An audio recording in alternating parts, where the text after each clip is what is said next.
మనకు ప్రధానమంత్రి మోడీ ఉన్నాడు కదా, మోడీనే ఉంటే బాగుంటుందా లేదంటే రాహుల్ గాంధీ కూడా రాహుల్ గాంధీ కూడా నేను వస్తా నేను డెవలప్ చేస్తా అంటున్నాడు, రాహుల్ గాంధీ వస్తే బాగుంటుంది అంటారు.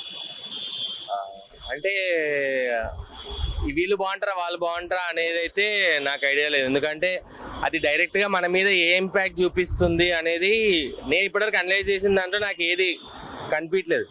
So what I personally feel is ఎవరు వచ్చినా అది వాళ్ళ పర్సనల్ దానికోసమే అన్నట్టు నేను ఆలోచిస్తున్నాను. And one more thing which I feel is, నాకు తెలిసి ఇప్పుడు అపోజిషన్లో రాహుల్ గాంధీ కానీ ఇంకెవరో వచ్చి గెలవడం కన్నా I think Modi will be sustaining in this seat అన్నట్టు అనిపిస్తుంది. ఎందుకంటే ఆయన చేసేవి లేకపోతే ద వేస్ ప్రమోటింగ్ హిమ్సెల్ఫ్ అని రీసెంట్గా ఈ రామ్ మందిర్ది దాని గురించి కానీ యూనో కాంట్రవర్సీస్ ఎన్నున్నా కానీ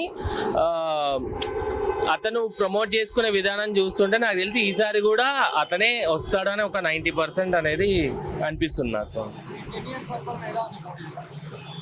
10 years బాగానే ఉంది, అంటే ఈక్వల్లీ ఉంది బ్రో. బాగుంది అని చెప్పడానికి ఒక 50% ఉన్నాయి. ఇంకొక 50% స్ట్రగుల్ అయ్యామని కూడా చెప్పొచ్చు. ఫర్ ఎగ్జాంపుల్ మీ డిమానిటైజేషన్ తీసుకోండి, అది చెప్పే రీజన్ అప్పుడు కూడా బ్లాక్ మనీ బయటకు వచ్చేస్తుంది, బిజినెస్ మ్యాన్స్ అందరూ బ్యాంక్ వస్తారు, వాళ్ళు డబ్బులు తీసుకుంటారు. బట్ రియాలిటీ చూడండి, ఎవరు రాలేదు అసలు. మనం కష్టపడ్డాం, మనం తిప్పలు పడ్డాము, మనకు డబ్బులు లేక మనకు చేంజ్ కావాలి, మనం చాలా కష్టపడ్డాం. కానీ పైన ఉన్న వాళ్ళు బ్లాక్ మనీ పోవడం మీదంతా అసలు జరిగినట్టు I don't see any news or any information anywhere.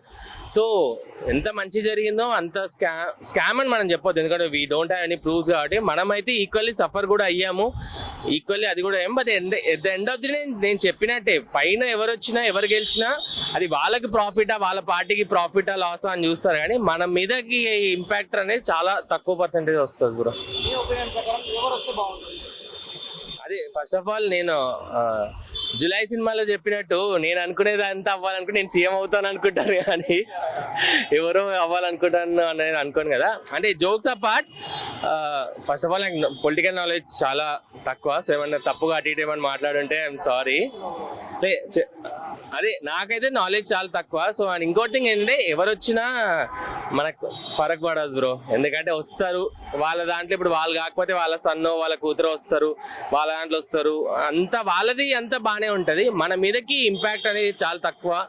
So ఎవరు వచ్చినా ఐ డోంట్ థింక్ ఇట్ ఫరక్ పడుతుంది అనేది. డెవలప్మెంట్ అవ్వాలి, ప్రైమ్ మినిస్టర్ నరేంద్ర మోడీ ఉంటేనే బాగుంటుంది, బీజేపీ పార్టీ వస్తేనే బాగుంటుంది. ఇప్పుడు రాహుల్ గాంధీ కూడా చెప్తున్నారు కదా, నేను మంచిగా చేస్తా డెవలప్ చేస్తా ఇండియా అని అంటున్నారు. ఏమైనా ఛాయిస్ ఉందా రాహుల్ గాంధీ వస్తే?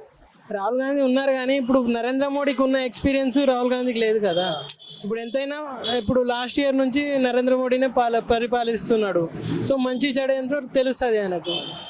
సో అందుకోసం ఎట్లా ఉంది, మంచిగా ఉంది అంటారా మోడీ? బాగానే ఉన్నది, అన్నీ జాగ్రత్తగానే ఉన్నాయి, సఫిషియెంట్గానే ఉన్నాయి అందరికీ. సో మోడీ రావాలి అంటారు, మోడీనే రావాలి. మోడీ ఉంటే బాగుంటుంది అంటారా, రాహుల్ గాంధీ వస్తే బాగుంటుంది అంటారా? మోడీ ఉంటేనే బాగుంటుంది. మోడీ ఉంటే బాగుంటుంది అంటారా? ఇప్పుడు రాహుల్ గాంధీ కూడా అడుగుతున్నాడు కదా, ఇప్పుడు వచ్చిందే చూస్తానే కదా సార్, వచ్చేది ఇంకేం చేస్తాం, ప్రతి దానికి ఢిల్లీ పోవడం అవసరం లేదు కదా. ఉంటేనే బాగుంటుందండి. మోడీ ఉంటే బాగుంటుంది. ఇలా ఉంది 10 సంవత్సరాల పరిపాలన, బాగానే అనిపిస్తుంది మాకు. ఇప్పుడు కాంగ్రెస్ నుంచి రాహుల్ గాంధీ కూడా చెప్తున్నారు కదా, నేను డెవలప్ చేస్తా ఇండియా అని అంటున్నాడు, కొత్త కొత్త పథకాలు పెడుతున్నాడు. సో రాహుల్ గాంధీ వస్తే కూడా ఏమైనా చేంజ్ చేస్తా ఇండియా, ఇలా అనిపిస్తుంది. ఏమో అంత అయితే నమ్మకం లేదు ఆయన పైన. సో బీజేపీ అయితే, ఇది మోడీ అయితే బాగానే అనిపిస్తుంది మాకు. చాలా చేశాడు, జిఎస్టీ ఇలాంటివి కూడా బాగా ఇంప్లిమెంట్ చేశాడు. ఎవరైతే ట్యాక్స్లో లేరో వాళ్ళంతా కూడా ట్యాక్స్కి షిఫ్ట్ అయిపోతున్నారు ఇప్పుడు. మెయిన్లీ ఇన్ఫార్మల్ సెక్టర్, కొన్ని సెక్టార్స్లో మనం ట్యాక్స్ పే చేయరు చాలామంది, వాళ్ళు కూడా ఈ ట్యాక్స్ సెక్టార్లోకి వచ్చేసారు ఇప్పుడు చాలామంది, ఆల్మోస్ట్ వచ్చేసారు. సో అది మంచి విషయమే కదా మనకి, growth point of view. So Modi రావాలి అంటారు. మోడీ బెటర్ ఆప్షన్ అండి. అయితే మోడీ ఉన్నాను. రాహుల్ గాంధీ వస్తే ఇప్పుడు మంచిగా ఉండొచ్చు కదా. అంటే అట్లా కాదు, నా ఒపీనియన్ మాత్రం మోడీ. ఇక వేరే వాళ్ళు ఉంటే ఉండొచ్చు, ఎందుకంటే ఇక చాలా డెవలప్ చేసిండు ఇండియన్. ఒక మంచి స్టేజ్కి తీసుకొచ్చిండు. చంద్రయాన్ మిషన్ మంచిగా చేసిండు. ఇంకా G20 మంచి ఒక ఇండియా మంచి స్టేజ్కి తీసుకొచ్చిండు. అందుకనే నాకు ఓటేస్తే మోడీకి వేస్తాం. మోడీ ఇంకెవరు అంతే.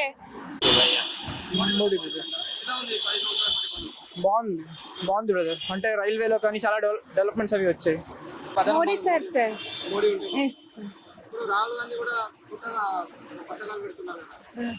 మోడీ ఏంటంటే అన్నయ్య నచ్చా అంటే మన మా ఊర్లో అయితే ఇప్పుడు ఉపాధి పని ఉంది కదా, దానివల్ల మా అమ్మ వాళ్ళకు కూడా బోనస్ వస్తుంది, చాలా బెనిఫిట్ కూడా ఉంటుంది. తను కూడా కొంచెం ఉంటే మంచిది.